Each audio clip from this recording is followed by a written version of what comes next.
Hello everyone, and welcome to the latest in the series of CIBSE certification webinars. This is Andrew Geens, Head of Certification, introducing our speaker as usual. Just a bit of housekeeping for those of you that are attending for the first time. We are recording the webinar, and the recording will be made available afterwards, as will a copy of the slides. So you don't need to worry about jotting anything down. You can just relax and listen. We think the webinar is going to take about 30 minutes in delivery.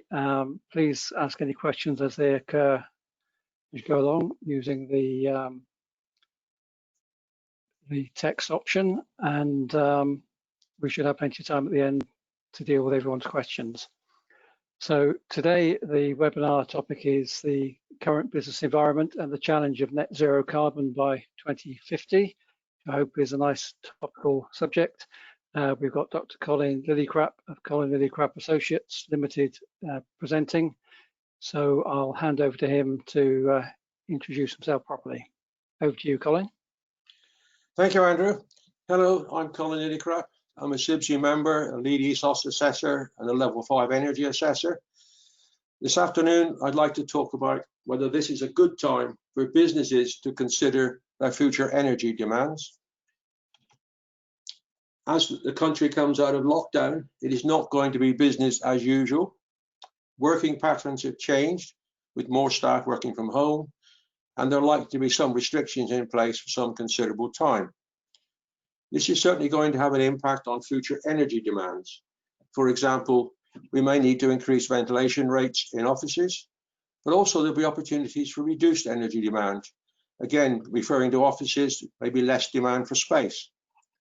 In parallel with this, there's a growing pressure on companies to reduce greenhouse gas emissions. And at the same time, we're likely to see increased green taxes. So this, in fact, is a very good time for companies to consider their future energy demands and develop a strategy to achieve net zero carbon by 2050. This second slide shows the total UK energy consumption in 2018. Perhaps not surprisingly, transport is the biggest consumer, followed closely by domestic, which is largely made up of gas consumption for heating our homes. You'll notice that commercial, public and admin and others, which will cover most of the commercial buildings that CIBSE members will be concerned with, is relatively small by comparison. I think the significant thing about this slide is that only 11% of the UK's energy consumption came from renewables during 2018. So we have a long way to go to achieve net zero carbon by 2050. How do we get to where we are? We need to look back at the 2015 Paris Agreement, in particularly Article 2A. This sets the agreement to hold the increase in global average temperature to well below 2 degrees above the pre-industrial levels and pursue efforts to limit the temperature increase to 1.5 degrees. In May of 2019, the Committee on Climate Change produced a special report on how the UK might achieve net zero carbon by 2050. It was quite radical. Excuse me. First of all, they said there would need to be a substantial reduction of energy demand across the whole economy. They believe we will need societal changes leading to lower demand for carbon-intensive activities, extensive electrification, and the development of a hydrogen economy, with all that means for infrastructure. Also, they talk about carbon capture and storage. It's still an unproven technology, although there's many research projects. And finally, they talk about changes of land use. This might come as a surprise, but agriculture produces a lot of methane. In June of that same year, 2019, the government committed the UK to a legally binding target of net zero emission by 2050. We were due to host the COP26 meeting in Glasgow this year, but that is now being postponed to 2021. So the Climate Change Act is what sets this in law. It came into force on the 27th of June in 2019. It's known as a net zero target, because some emissions can remain if they're offset by removal from the atmosphere and/or trading in carbon credits. This is important for many organisations as they will not be able to completely eliminate their emissions. It also retains the ability to use international carbon credits. This again is important since the UK will need to offset some of its emissions in other parts of the world. The Act requires the government to set a 5-yearly carbon budget, 12 years in advance, from 2008 to 2050. And the intended target for 2018-22 is 2,245 million tonnes of CO2 equivalent, excluding aviation and shipping.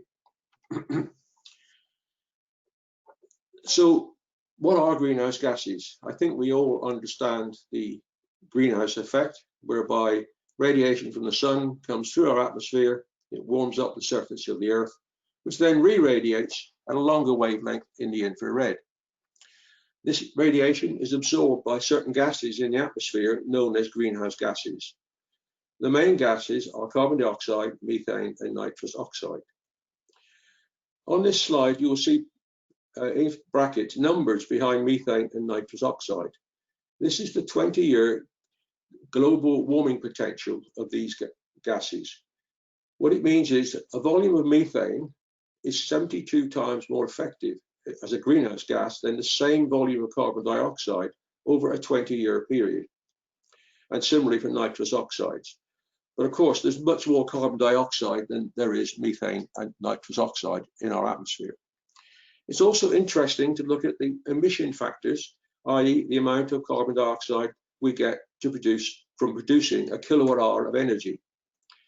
You will see the figures here for electricity and other sources, natural gas, diesel, gas oil, petrol. The significant thing is that electricity is now comparable to these other sources of energy. This is, of course, the decarbonisation of electricity generation.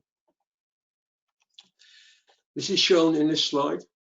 Over the recent years, we have seen a dramatic reduction from near 500 to under 200 grams per CO2 equivalent per kilowatt hour. And the trend is forecast to continue to below 100. Clearly, this is going to be very important in terms of our strategy, where we're going to be replacing fossil fuels with electricity whenever possible. So the government target of net zero carbon, as we've said, was set in the 2000 Act as amended for the 2050 target. So what does this mean, and is it achievable? It will certainly mean the phasing out of fossil fuels as far as practicable and replacing with electricity from renewable sources.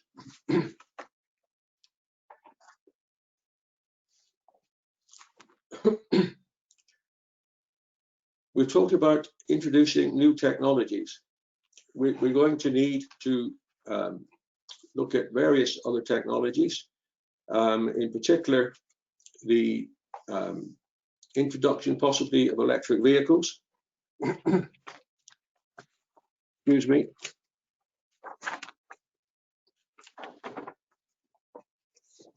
But before that, let's just think about other things. We've talked about carbon capture. There are various research projects around the world. These are yet to prove the technology. We've mentioned hydrogen economy. This will mean a massive infrastructure development. But obviously, we're thinking about this from the point of view of vehicles. Fuel cells may be an option for this as opposed to batteries. There have been various studies comparing hydrogen fuel cells and electric batteries. Some show that when we take into account the production, compression, and transport of hydrogen, it can lead to more emissions than an electrically powered battery vehicle. Other studies show the opposite, and it does seem to depend on how the hydrogen is generated. An interesting development is the possibility of a hydrogen gas main.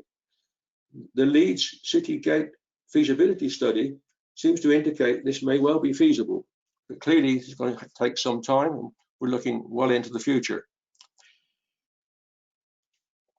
After we've reduced the emissions as far as possible, then we need to offset any remaining greenhouse gas emissions, and more about that later. Since we're dealing with buildings at CIBSE, I thought it'd be useful to have a look at what this might mean. The UK Green Building Council has published a framework definition of net zero carbon for buildings. For construction, it reads, when the amount of carbon emissions associated with a building's product and construction stages up to the practical completion is zero or negative through the use of offsets or the net export of on-site renewable energy. A similar definition for operational energy: a net zero carbon building is highly efficient and powered from on or off-site renewable energy sources with any remaining carbon balance offset. We can think of similar definitions for other sectors such as motor vehicles and manufacturing. We believe that action is required now. Certainly the opinion is of many that 2050 is far too late if we're going to avoid climate change and global warming. So businesses need to act now to develop a strategy and a long-term plan to greatly reduce their greenhouse gas emissions. This should be a win-win situation. Reduce the energy cost while minimizing current and future carbon taxes. Companies are already coming under pressure to act now from investors wishing to invest in sustainable businesses. Many fund managers are already moving funds into companies that they believe are already addressing these issues. Large companies are setting standards for their supply chain. And of course, customers are demanding businesses do more to minimize the impact of their operations on the environment. There's a considerable body of legislation, and more about that later. Then we have pressure groups, for example, Extinction Rebellion, and we've seen what they can do when they turn out in their thousands. And lastly, there are think tanks, academia and media who are all piling the pressure on by writing articles and discussion groups. So now is the time for business to act, we believe. So what should this strategy look like? We need a long-term plan to reduce greenhouse gas emissions year on year, displace the fossil fuels with green electricity, and then consider new and future technologies, and reduce the greenhouse gas emissions as low as practicable. This is the vital part, reducing the greenhouse gas emissions first, because there's not enough capacity for offsetting in the world. So therefore, we need to get the emissions way down before we think about offsetting. Then there's legislation, and there's a very considerable body of legislation issued by governments with the intention of persuading businesses to reduce their emissions and reduce their energy consumption. This lists some of the main ones. I've listed off one, which is the building regulations, of course, Part L. Let's just run through these quickly, and I will elaborate on them later. We've got Streamlined Energy and Carbon Reporting, SECR, the Energy Saving Opportunity Scheme, Climate Change Levies, Climate Change Agreements, Carbon Reduction Commitment. This closed in March 2019. Then there's the EU Emission Trading Scheme, and possibly soon a UK one. Then we have Minimal Efficiency Standards, MEES, and finally the Renewable Heat Incentive.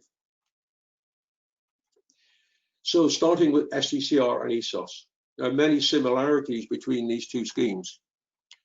SECR was reduced on the 1st of April last year and requires large organizations, more than 250 employees, to report their total energy use and greenhouse gas emissions as tons of CO2 equivalent in their annual report, starting in the first financial year after the 1st of April 2019. So this is just starting to kick in, and I've actually done a report for one company, but as we go through the year, more and more businesses are going to have to put something into their annual report. Some businesses have already been doing this, of course, but they now have to do further reporting, both energy and greenhouse gas emissions. Must also include an intensity ratio and list energy saving measures during the financial year. ESOS, on the other hand, runs on a 4-year cycle, and large organizations were asked to carry out an energy audit and report to the Environment Agency by the 5th of December last year. This was the phase 2 part of ESOS. ESOS covers essentially the same energy data as SCCR. The main differences are in the criteria by which they qualify. For all companies, it's 250 employees, but for SCCR, the financial criteria are 30 million turnover and 18 million balance sheet, whereas the numbers for ESOS are slightly different and they're in euros. Also, critically, for SCCR, they need to qualify for 2 of the criteria out of the 3, where for ESOS, it's just 1. So there are these differences, but in terms of the energy analysis, it's exactly the same energy, but just presented a different way and reported in a different way. The reason we're concentrating on this is that these audits are a very good opportunity for identifying energy saving measures and means of reducing greenhouse gas emissions. Then we have the climate change levy, climate change agreements, and the carbon reduction CRC. In March, the CRC was closed, but the CCL was increased by 31% for electricity and 40% for gas to compensate the exchequer for the loss of income. The rates for 2020 and 21 are shown here. I don't think we need to go into the actual numbers. A point to notice is that if you've got a climate change agreement, there's a very considerable discount between 77 and 92%. But if you've not got a climate change agreement in place already, you cannot now negotiate one. So you have to pay the full climate change levy. The EU Emission Trading Scheme, it's a cap and trade system. It includes around 11,000 power stations and industrial plants across the EU. These are the large emitters. And there's around 1,000 of these in the UK, which also includes aviation within EU countries. The interesting point here is that the current price of around 25 euros per tonne of carbon, or £21 roughly, is a substantial increase on the 5 euros per tonne in 2017. This illustrates how green taxes are rapidly increasing. Then we have the possible UK energy trading scheme. The government carried out consultation in 2019. It's their intentions to be at least as ambitious with the EU scheme, with the UK scheme as with the EU scheme, but ideally the 2 schemes should be linked to create a bigger carbon market. Then there's the minimum energy efficiency standards, MEES. This affects the rented sector. The minimum level of energy efficiency provisions will mean that, subject to certain requirements and exemptions, as from 1st of April 2018, landlords of non-domestic private rented properties may not grant a tenancy to a new or existing tenant if their property has an EPC rating of band F or G. And from April 2023, they must not continue to let an existing lease if the property has the same band rating F or G. Unfortunately, there's been very little enforcement by local authorities, and I've had very few inquiries about this subject. However, we should appreciate that the government could easily increase the minimum standards required to a D or E rating on the EPC certificate. If this was so, it would have a major impact on this sector. The non-domestic renewable heat incentive. This is financial support for renewable technologies for 20 years. Always the intention is to encourage the take-up of new technologies and to reduce the emissions. The main technologies are listed here, such as solid biomass, ground and water source heat pumps, air-to-air water heat pumps, etc. We should appreciate there are extensive eligibility requirements. For example, the grants from public funds must be repaid, a slightly unusual requirement. And as might be expected, we need accurate metering of the heat output. Air-to-air heat pumps do not qualify. These are the renewable heat incentive tariffs for 2019-20, some typical rates. We don't need to go through all the numbers, but for instance, small water ground source heat pumps, it's around 5.5 pence per kilowatt hour. Looking at solar collectors from 2016 onwards, it's nearly 11p per kilowatt hour. This is quite an incentive. It obviously is meant to encourage investment, and to a large extent, I think, has been very successful. We've seen a big growth in solar power.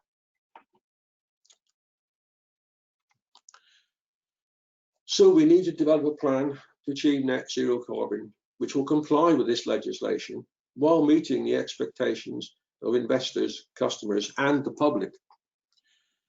Ideally, a company should appoint a responsible director, preferably at board level, and then allocate qualified personnel and finances. This is a very challenging subject, and therefore we do need the resources behind it. The energy audits and energy profiles are a good starting point, as the directors need to understand how much energy is used and where it is used, and should also include embodied energy. In this respect, I think ESOS has been very useful, and many directors have been surprised at where they're using energy, most notably with transport. It often dwarfs everything else the company uses energy for.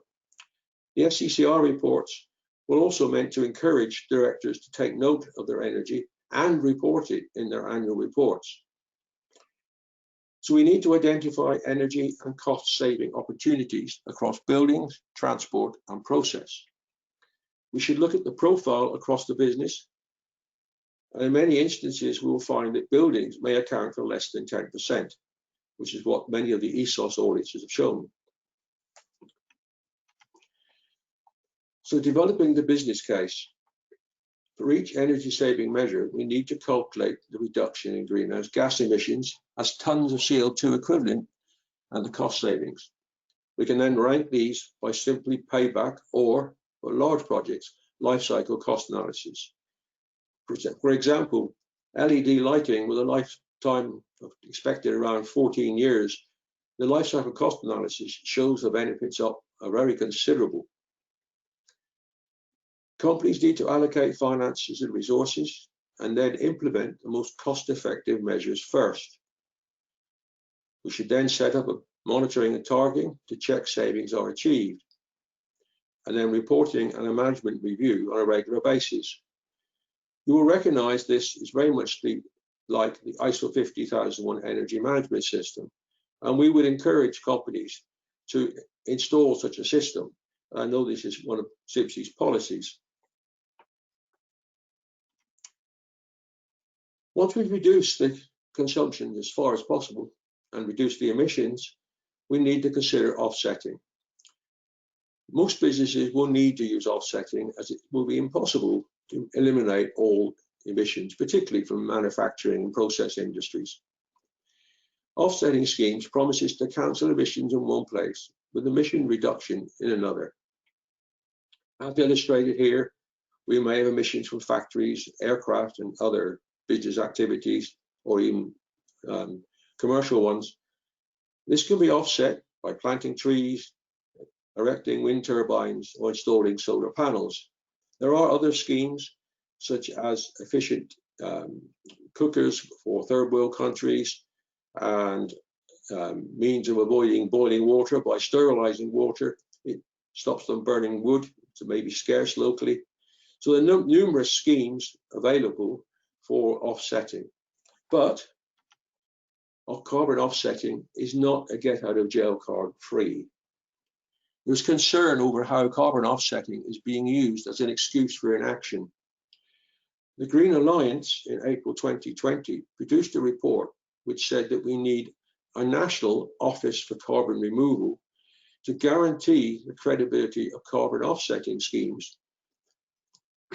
They claim that 73% credits under the biggest carbon offsetting scheme, the UN's Clean Development Mechanisms, are unlikely to lead to real carbon reductions.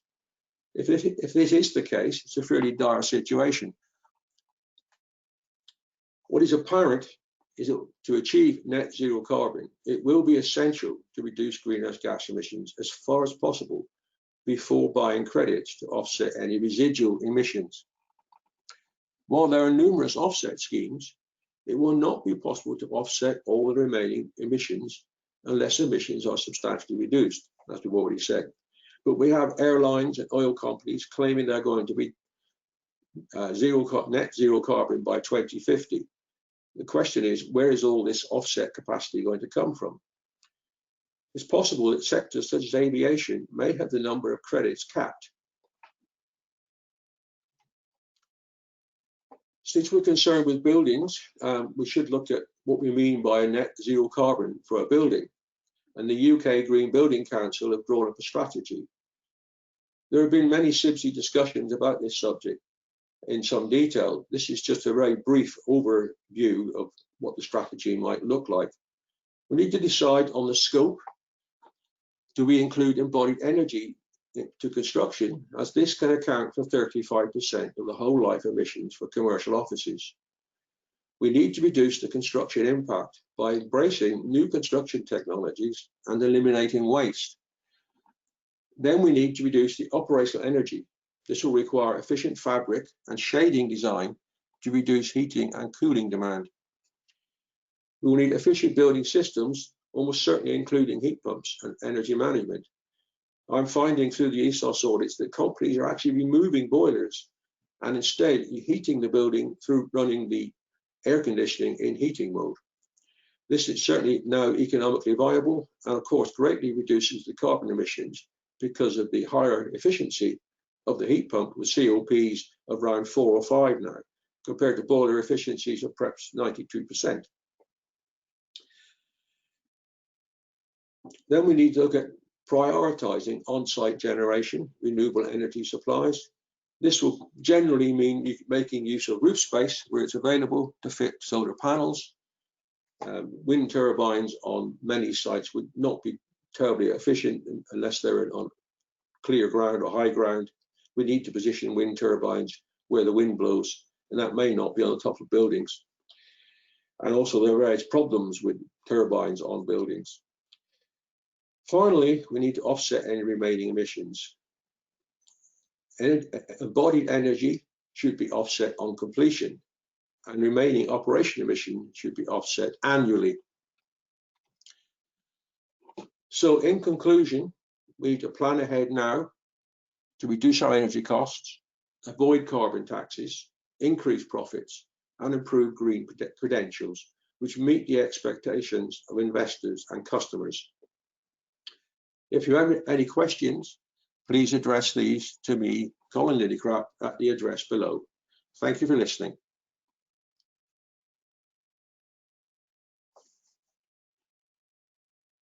Okay, thank you very much, Colin. That's very interesting and informative. I've got some questions that have come in for you while you've been talking. I expect we'll get 1 or 2 more now that people are free from listening. A couple of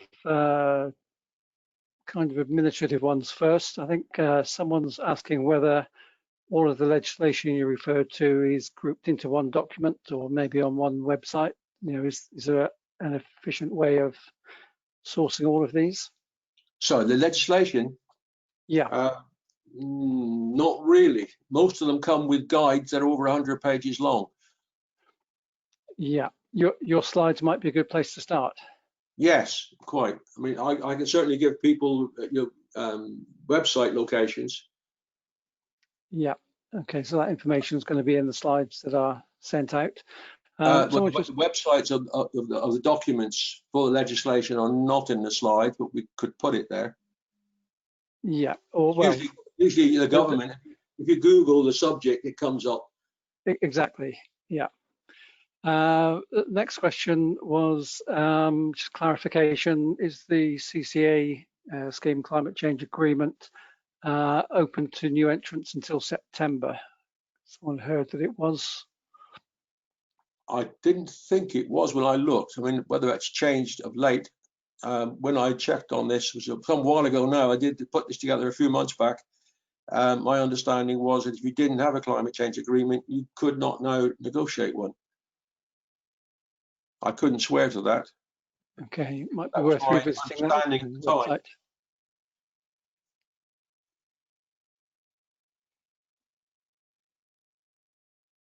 Yeah, probably worth revisiting that website.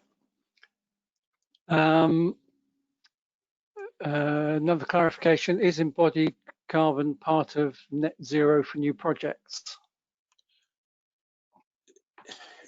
It should be. Clearly, when we put a building up or make something, we're using energy and causing emissions. So we should be looking at embodied energy as well. And certainly that seems to be what was in the Climate Change Committee document. That was the implication. Okay. But as I say, when we do the strategy, we should set up the scope to what it's actually covering, whether it's going to include embodied energy. When you think of it from the construction industry, one organisation will be building a building, somebody else will be selling them and operating them possibly. So there's a split responsibility perhaps, and therefore if you were developing a strategy, you may or may not include embodied energy. Yeah, I don't think there's any plans for accounting for it when you're assessing existing buildings though. No, I don't think so. Okay, someone's added to the CCA discussion saying they think CCA is open to new entrants. Still. Oh, it is. Okay, I stand corrected. Yep.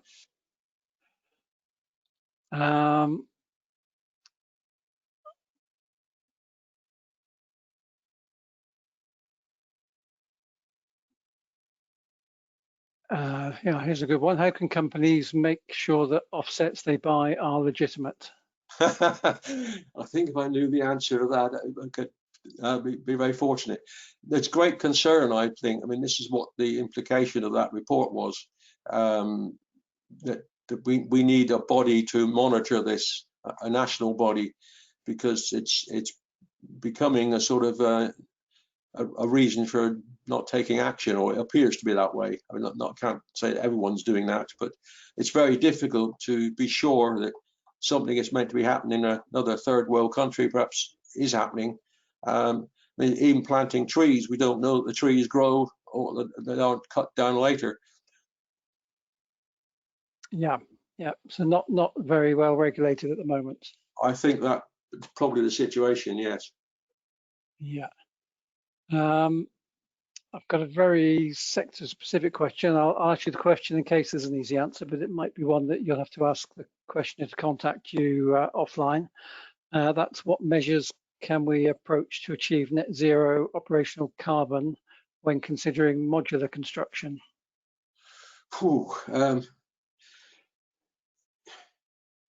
Yeah, I mean, that's not something I can answer immediately because it depends on what materials we're using, how they're sourced.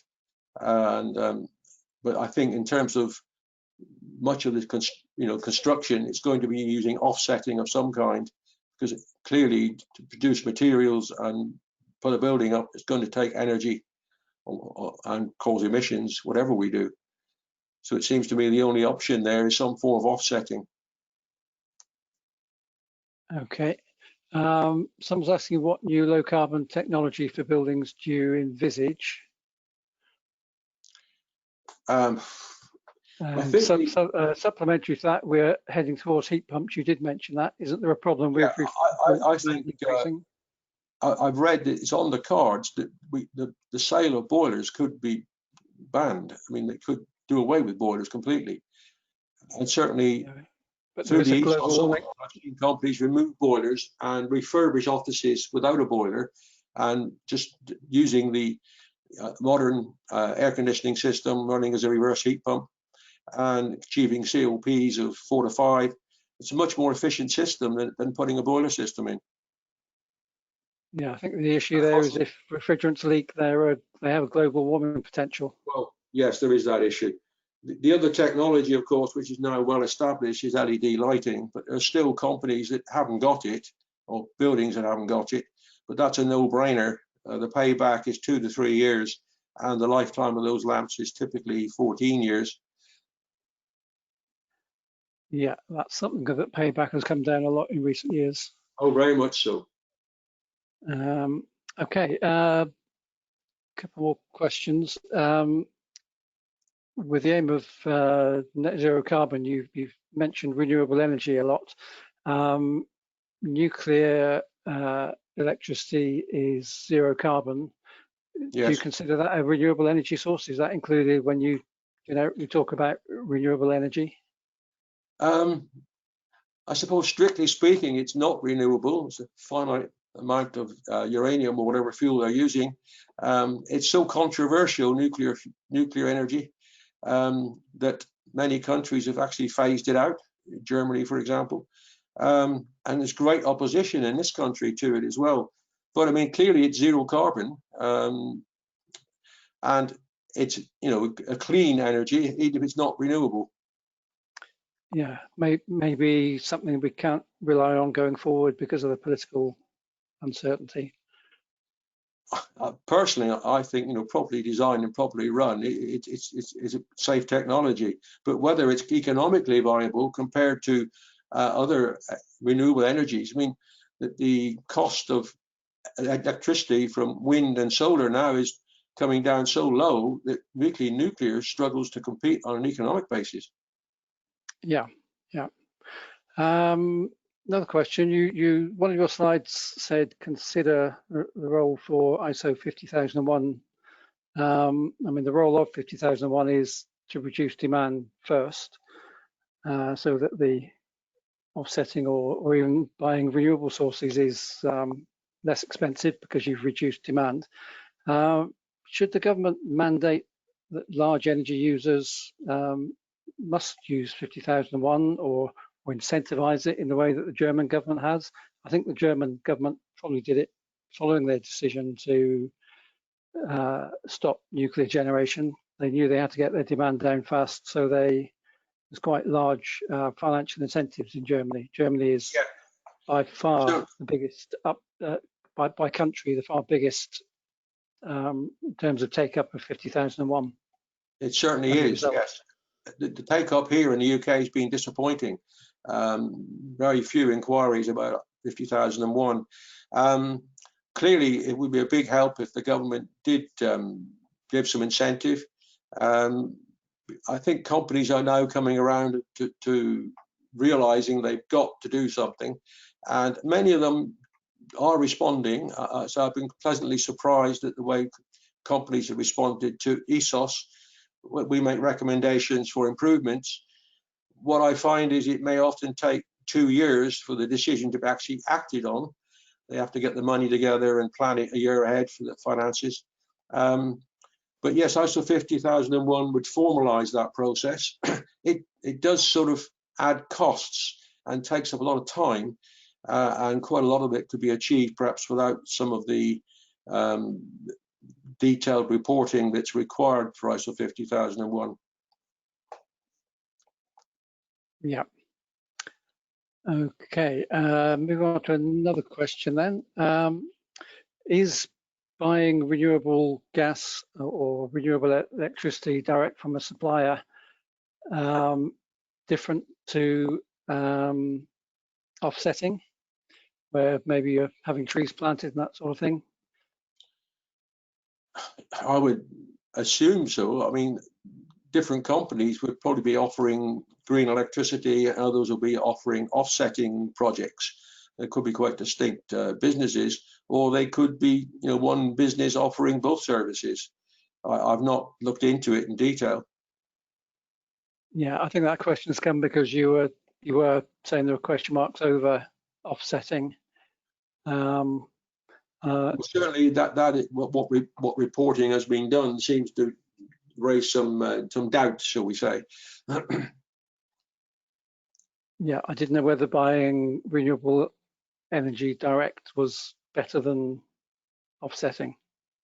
I think the electricity generating companies got a much clearer way of demonstrating. They've got the wind turbines, they've got the solar panels. They can demonstrate, where the electricity is coming from. Offsetting is a bit more remote, particularly if it's taking place in another country on the other side of the world. Perhaps it's very difficult, I think, to check up on it. Yeah. Okay, the questions are coming in thick and fast now, so I'll keep going. Are there any sources of funds for companies to access for investing in energy efficiency or LZC technology? Certainly for SMEs, small to medium businesses, there is the European grants back on again. It's run on a county basis usually. It's typically a 30% grant, up to a certain limit. I think it's about £5,000 now. It does vary from county to county. But yes, there are grants for small businesses. Bigger businesses, of course, above 250 employees, tend not to be able to access those grants, or cannot access those grants. Okay, so there is some help. Yes, for small businesses. Yeah. Okay, I think there's a lot more help in the domestic sector. I think more was announced this morning. Yes, yeah, there's domestic's quite different. I don't get very involved with domestic, but yes, you're right. There's much more available in the way of grants for domestic. Yeah, and I'll link that to the next question. It's about domestic hot water. Not the same thing, I know. There needs to be a rethink about lowering hot water temperatures to suit the efficient operation of heat pumps. That's more of a statement than a question, but I guess the flip side to that is you've got to keep your eye on Legionella risk. Absolutely. There certainly are papers on this subject of combining a heat pump in some way with the hot water system and then boosting it. But you've got to watch the Legionella. You need to set it at around 55, I believe. Yeah. So another question is just looking for clarity on renewable heat incentive. Do we use the electric energy consumption figure for air to water heat pump for calculating the incentive? I assume so. I've not been involved with any of these directly. That's what I would assume you would use. Yes, the latest figure, whatever date is on it, I showed it on the slide. They do vary year to year, but that's what I would assume. Yeah, so that would be one to check with them directly. Yes, they want to check with me directly. Yes. Okay. Another technical sort of legislation technical rather than engineering technical question. Do we have clarity on whether net zero carbon by 2050 is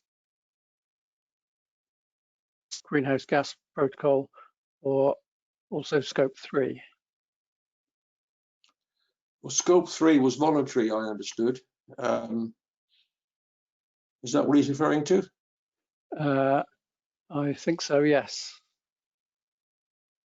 What's that? That's to do with reporting under SECR. Is that what we're talking about? Yeah, so whether that's not, I mean, net zero carbon means net zero, so it would include all energy uses. It would be independent of scope. I think scope 3 is specific. If we're talking about SECR, we're talking about the voluntary reporting under SECR. But if you're trying to achieve net zero carbon, you would need to take all your energy uses into account. But of course, the scope 3 does include, other than energy reporting, it's more environmental reporting. Couple of clarifications. Yeah, clarification on that. The question was asking whether net zero carbon includes indirect emissions. That's the scope 3 in the protocol. When you say indirect emissions, in terms of reporting, it does depend who has control or responsibility for the energy consumption and the emissions. For example, if a company uses a transport company to move its goods around, then the responsibility for reporting on the fuel used in the vehicles probably lies with the transport company if they are providing that service under contract. In other words, the company they're providing the service to is not purchasing the fuel. Does that make sense? Yeah, further clarification, it's upstream and downstream emissions, irrespective of who is responsible? Does the government mean net zero for all emissions? I think they do. I think they do, yes. Otherwise, it's meaningless. The country was meant to be net zero emissions. The UK is what it said. I mean, it's a tall order. We realise that it's a very challenging, but it's probably good to have the challenge. Yeah, the sort of reference to 50,001, there is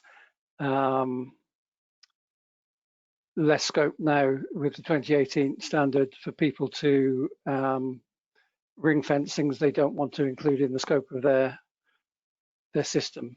So Right. I think that's a similar thing. People have been trying to get a management system certificate for the bits that are easy to manage and exclude the bits that aren't. But the 2018 standard has cracked down on that. Right. Similar concept, I think.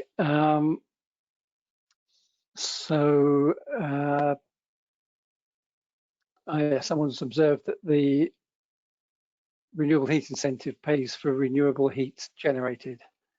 Yes, it's not the electricity consumption, it's the heat. That's why you need a heat meter. Yeah.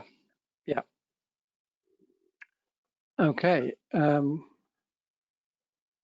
Good. I think that is all the questions. I think that's been a good session, despite the fact that I'm having to translate the questions that are coming in by text. That actually seemed quite interactive because people were able to follow up clarifications on the questions and so on. Thank you everyone for listening.